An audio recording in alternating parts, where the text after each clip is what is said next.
آصف صاحب آپ کی طرف آؤں گی، کیا دیکھ رہے ہیں جس طرح سے آروس نے یہ عجلت میں یہ فیصلے کیے ہیں، اور اگر ایسے ہی فیصلے اگر آتے رہے تو آپ کیا دیکھتے ہیں انتخابات کی شفافیت کے لیے؟ یہ تو ایک بڑا سوالیہ نشان ہوگا۔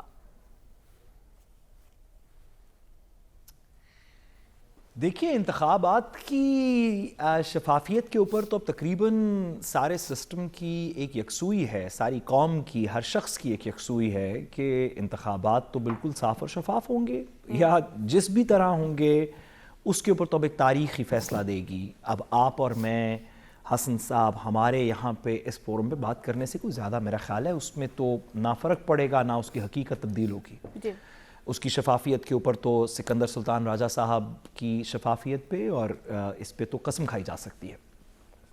لیکن جو زیادہ اس کے اندر میرے خیال میں ضروری بات ہے وہ سپریم کورٹ کے لیے ہے کہ سپریم کورٹ، یہ جتنے لوگوں کا بھی تذکرہ کیا گیا، یہ وہ لوگ ہیں جو مسلم لیگ نواز کے کینڈیڈیٹس کے خلاف الیکشن لڑ رہے ہوں گے، یعنی کہ خواہ پرویز الہی صاحب ہوں یا صنم جاوید صاحبہ ہوں یا انڈیپینڈنٹ دیگر لوگ ہوں، یہ وہ لوگ ہیں جو اپنا پرائمری الیکشن مسلم لیگ نون کے خلاف ایفیکٹولی لڑ رہے ہوں گے۔ ان سب کے کاغذات نامزدگی قانون کے مطابق آف کورس رد کر دیے گئے تھے، پتہ نہیں سپریم کورٹ کو کیا سوجا کہ انہوں نے واپس ایکسیپٹ کر لیے۔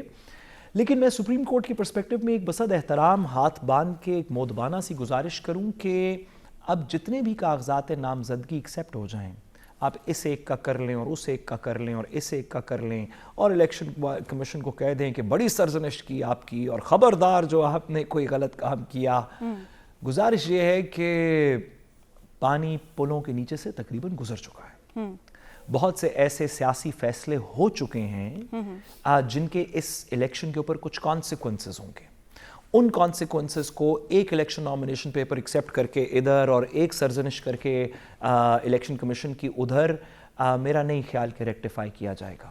عدالت کو اس الیکشن کے تمام معاملات کو ماضی کی طرح تمام الیکشنز کے، خواہ آپ 2018 کے الیکشنز دیکھ لیں، آپ 2013 کے الیکشنز دیکھ لیں، ہر الیکشن کے ساتھ 2008 کے الیکشنز دیکھ لیں، ہر الیکشن کے ساتھ پچھلے 15-20 سال کے اندر جو اس وقت کی عدالت ہوتی ہے اس کے بارے میں بھی تاریخ ایک اپنی اپینین کریٹ کر لیتی ہے۔ افتخار چودھری صاحب نے جو 2013 میں الیکشنز کروائے، ان کو ایک وجہ سے آر او الیکشنز کہا جاتا تھا، ایک وجہ سے اس کے اوپر 35 پنکچر اور دیگر اس طرح کے الزامات لگے۔ جب مسلم لیگ کاف الیکشن جیتی تھی تو اس وقت کی عدالت کے اوپر یا ججز کے اوپر تاریخ نے کچھ باتیں کی کہ وہ کیسے الیکشن جیتی تھی۔ 2018 کے اندر ثاقب نثار صاحب کے اوپر اور دیگر اس وقت کی بینچ کے اوپر آپ میں کیا، مسلم لیگ نون کے لوگ تو ابھی تک وہ تقریریں کرتے ہیں۔ اسی طرح اس الیکشن کے اوپر کسی کو پسند ہو ناپسند ہو، پاکستان کی عوام اور پاکستان کی جمہوری تاریخ ایک اپینین فارم کرے گی کہ عدالت عظمیٰ نے اور عدالت عالیہ نے اس الیکشن میں کیا کیا۔